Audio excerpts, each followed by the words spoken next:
UP में अखिलेश यादव को बड़ा झटका देते हुए अपना दिल कमेरावादी की डॉक्टर पल्लवी पटेल और असदुद्दीन ओवैसी के नेतृत्व वाली एआईएमआईएम ने गठबंधन की घोषणा कर दी है। इस गठबंधन में प्रेमचंद बिंद की प्रगतिशील मानव समाज पार्टी और राष्ट्रीय उदय पार्टी जैसी अन्य पार्टियां भी शामिल है। हालांकि ओवैसी और पल्लवी पटेल इस गठबंधन के तहत यूपी में कितनी सीटों पर चुनाव लड़ेंगे, इस बात को क्लियर नहीं किया है।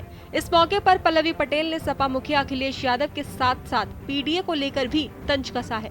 उन्होंने कहा कि ए को लेकर कंफ्यूजन हो गई थी, इसलिए हमने एम को जोड़ा है। गठबंधन के मौके पर पल्लवी पटेल ने कहा कि पिछड़े, दलित और मुसलमानों के प्रति सरकार का रवैया ठीक नहीं है। उन्होंने कहा कि जो विपक्ष में बैठे हैं वो भी अन्याय के खिलाफ चुप बैठे हैं। पिछड़ा, दलित और मुसलमान के लिए मोर्चा जरूरी है। उन्होंने कहा कि हम और असदुद्दीन ओवैसी जन भावनाओं को समझते हैं।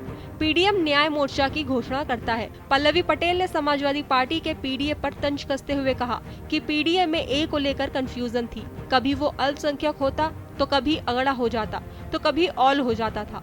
इस कंफ्यूजन को दूर करने के लिए हमने ए की जगह एम को जोड़ा है। उन्होंने कहा कि ए को लेकर वो समाज को गुमराह कर रहे थे, इसलिए एम को लाना जरूरी था। पिछड़े, दलित और मुस्लिम समाज को न्याय दिलाने के लिए हम अपने गठबंधन के साथ चुनाव लड़ेंगे और जीतेंगे भी।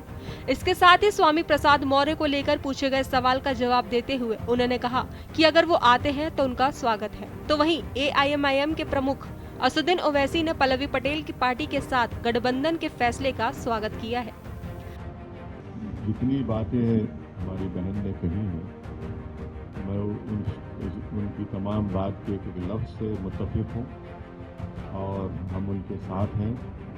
और जब हमारी पहली मुलाकात आपसे हुई थी तो हमने कहा कि इस लड़ाई को हमको सिर्फ पार्लियामेंट इलेक्शन तक ही नहीं रुकना चाहिए, बल्कि इसको आगे लेके जाना चाहिए।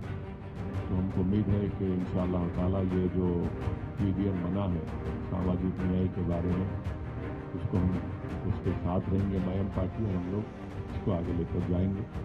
और मुझे यकीन है कि उत्तर प्रदेश की जनता इस पीडीएम का साथ देगी। बता दें कि 3 दिन पहले पल्लवी पटेल ने हैदराबाद में ओवैसी से मुलाकात की थी। आज इस गठबंधन को अंतिम रूप देने के लिए ओवैसी लखनऊ आए हैं। संभव है कि आज ही कुछ सीटों को लेकर ऐलान भी हो जाएगा।